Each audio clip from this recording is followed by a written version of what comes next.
श्रोते हो, परवा मी देऊळबंद 2 वर बोललो.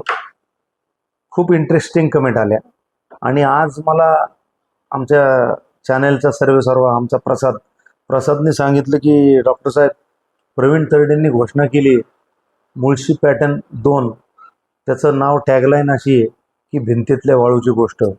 म्हणजे मला ह्याच्यातनं असं दिसतंय की वाळू उत्खनन, त्यातनं झालेले वाळू माफिया, त्यातनं कमवलेले भरभक्कम पैसे आणि त्यातनं निर्माण झालेली गुंडगिरी, असं काहीतरी त्यांना दाखवायचं आहे. प्रवीण तरडेंना माझी विनंती आहे की अहो, मुळशी तालुका फक्त गुन्हेगारी एवढ्या सीमित नाही हो. आणि ठीक आहे, ती वस्तुस्थिती आहे, तुम्ही ते दाखवा. पण प्रवीणराव, हे लक्षात ठेवा, छत्रपती शिवरायांनी या हिंदवी स्वराज्याची निर्मिती केली. ज्या मावळ प्रांताला आधारभूत धरून त्यांनी या हिंदवी स्वराज्याची निर्मिती केली, तो म्हणजे आपला 12 मावळ, ज्याच्यामध्ये मुळशी येतो, मावळ येतो, हवेली येतो, भोरचा पण काही भाग येतो. असा मुळशीचा भाग जिथं खाचरं आहेत. तुम्ही जर बहुतांश शेतकरी बघितले तर 1 एकरच्या पुढचा मालकीचा कोणी नाही. असा शूरवीर, अत्यंत बुद्धिवान, अत्यंत भिडस्त स्वभावाचा हा मुळशीचा नागरिक. तर तो दाखवण्याच्या संदर्भात सुद्धा तुम्ही काहीतरी विचार केला पाहिजे. म्हणजे फक्त गुन्हेगारी, मग ढिशक्या, मग बंदुका, मग त्या धुणे भांड्याला जाणाऱ्या महिला, आणि आता तुम्ही जे सांगितलं की भिंतीतल्या वाळूची गोष्ट, अहो पण तो राकट अशा स्वरूपाचा माणूस, ज्याच्याकडं खरंच जमीन नाही,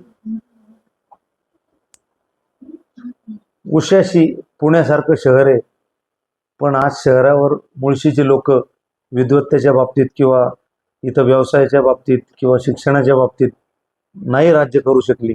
हा पण एखादा अँगल तुम्ही सिनेमातनं दाखवा. शिवरायांनी मुळशी तालुक्याची किंवा मावळाची निवड का केली हिंदवी स्वराज्याच्या निर्मितीत? कारण त्यांचं जे पुरुषार्थ आहे तो तिथंच त्यांना कसा दिसला. बाकी महाराष्ट्रात का नाही दिसलं हो शिवरायांना स्वराज्याची निर्मिती करायला? बाकीचे तालुके का नाही दिसले? बाकीचे जिल्हे का नाही दिसले? पश्चिम महाराष्ट्रातला हाच भाग का दिसला? हा सुद्धा जरा तुम्ही सिनेमाच्या माध्यमातून पुढे तुमच्या भागात दाखवाल ही माझी अपेक्षा आहे. कारण फक्त नकारात्मक चित्रण करून, तुमचा हेतू चांगला असेल त्याच्यामध्ये आणि त्यातनं पैसेही भरपूर मिळतील, पण प्रवीणराव, आपण मुळशीचे भूमिपुत्र आहात.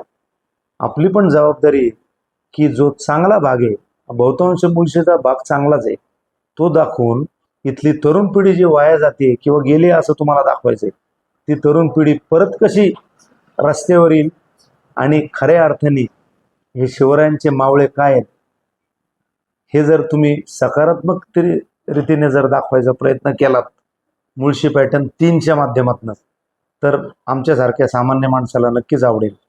तर कृपया याची नोंद घ्यावी आणि मुळशी पॅटर्न 3च्या संदर्भात नकारात्मकता सोडून सकारात्मक मुळशी कशी आहे ते तुम्ही दाखवत.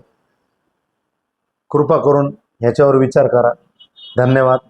जय हिंद, जय महाराष्ट्र.